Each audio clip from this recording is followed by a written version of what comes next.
this is Phil, and this is my progressive podcast. So, yeah, I've just been recovering most of this week from the seizure that I had the previous week. So I need to really get onto this hospital now because on Friday, so 3rd of May, I'll have to go back to Bevington to the hospital and to see what's going to happen with cycle 4. And I know that between cycle 4 and 5 there should be an MRI. So I guess at some point during May there's going to be an MRI for me.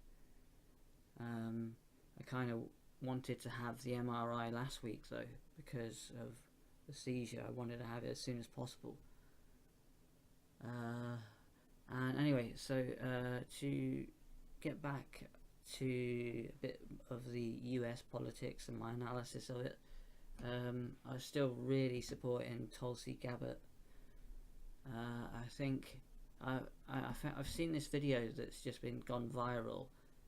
It's one of the very few that have gone viral with Tulsi Gabbard, because there is clearly a concerted campaign to reduce the reach of her platform, because the mainstream media don't want people learning what her message is because it's so popular, and they know that if every American knows what Tulsi Gabbard's policies are, the establishment knows that they would lose the people, because it would be an obvious landslide victory for progressives and like Tulsi Gabbard.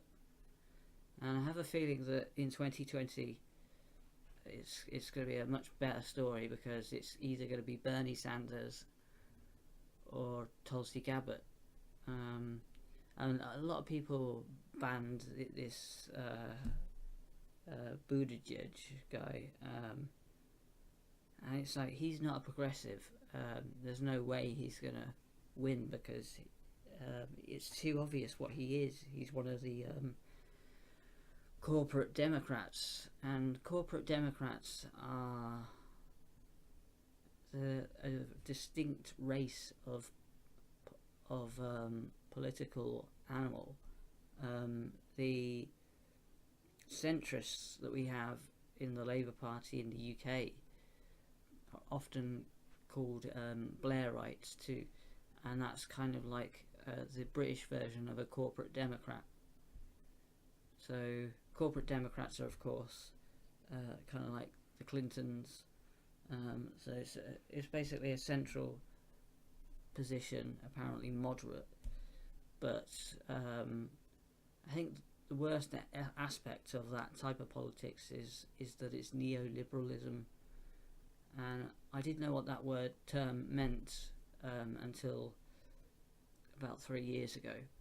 And I've sort of come to learn from other podcasters like Gordon Dimmack and Jimmy Dore, who are, some of my favourites, that the word neoliberalism, it basically means rubbish.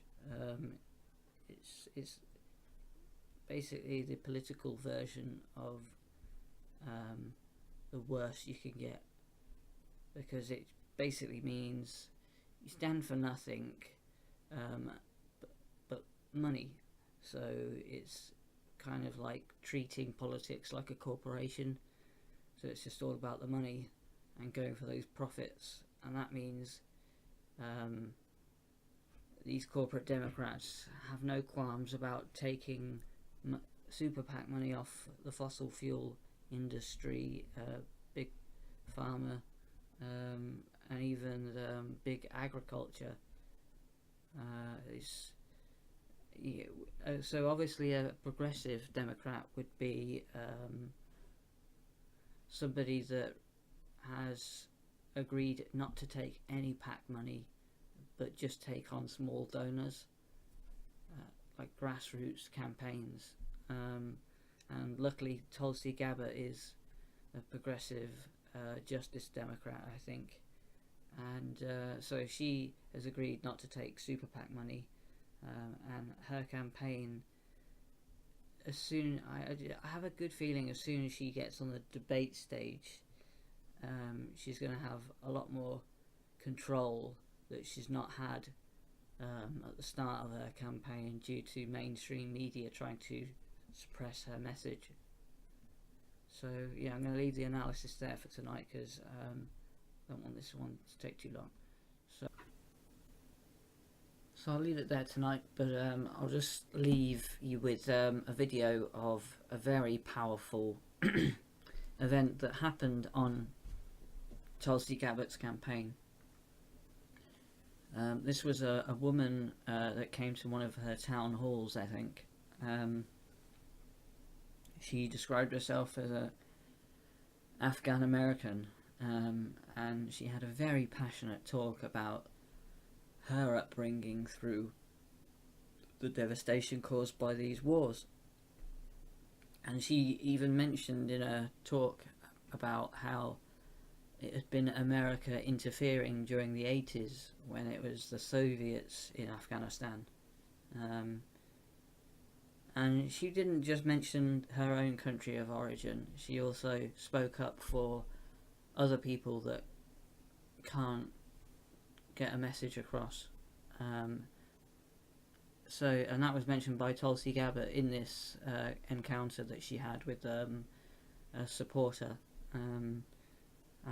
Yeah, I just think it's really worth looking at this video, and hopefully then you can see why I have so much support and confidence that Tulsi Gabbard will be the US President in 2020.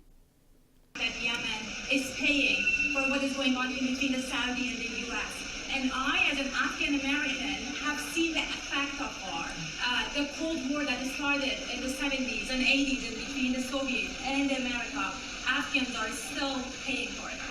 All that being said, when you are talking about the fact that you are against war and you are against our foreign policy, I get very excited and I get very hopeful and I get tearful. But I also feel very hopeless. Why I feel hopeless? Because our system, our foreign policy is built in a way that we thrive when other people fail in the other part of the world. We had Bernie Sanders and we all were so excited that maybe he will bring a change. But his own party stopped him from doing that. Tulsi, I'm all for you. And I hope that I'm going to stand on those polls and vote for you in 2020, hoping that you will.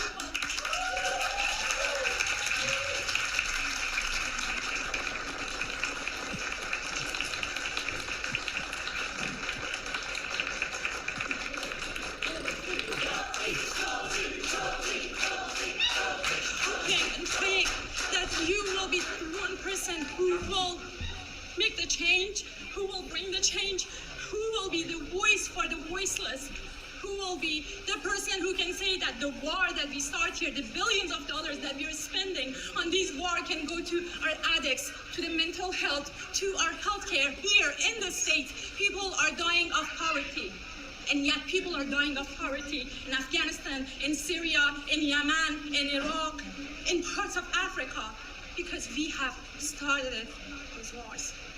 Tulsi, how are you going to fight your own party, our own Democrats? How? Yes.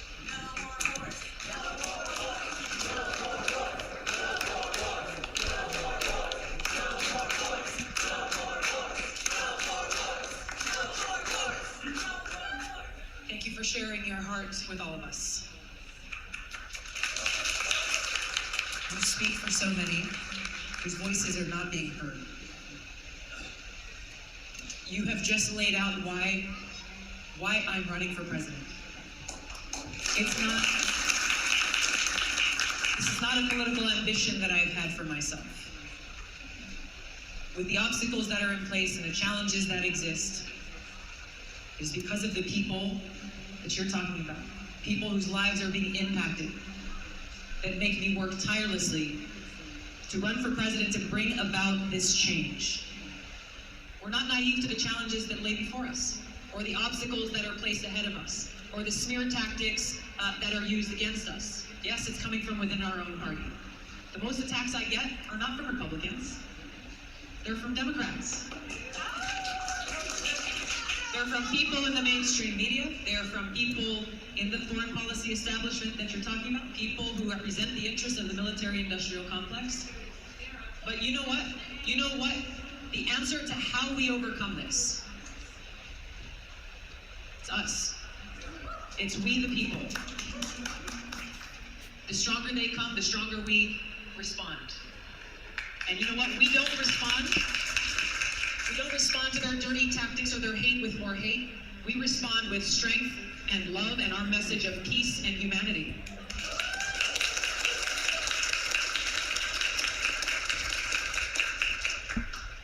We cannot lose faith in the power that we hold within our own hands, our own feet, our own voices, and our hearts.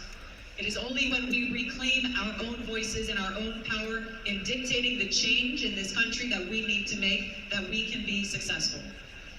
People will get into a lot of conversations about political tactics and how do we win this race and who's going to beat Donald Trump.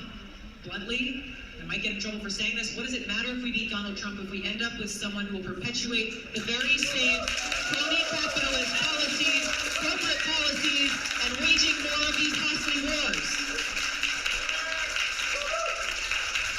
This is why I'm running for president. This is not a joke. This is not for fun. This is not about me. It's about all of us. It's about our future and making sure that we have one. I ask for all of your support.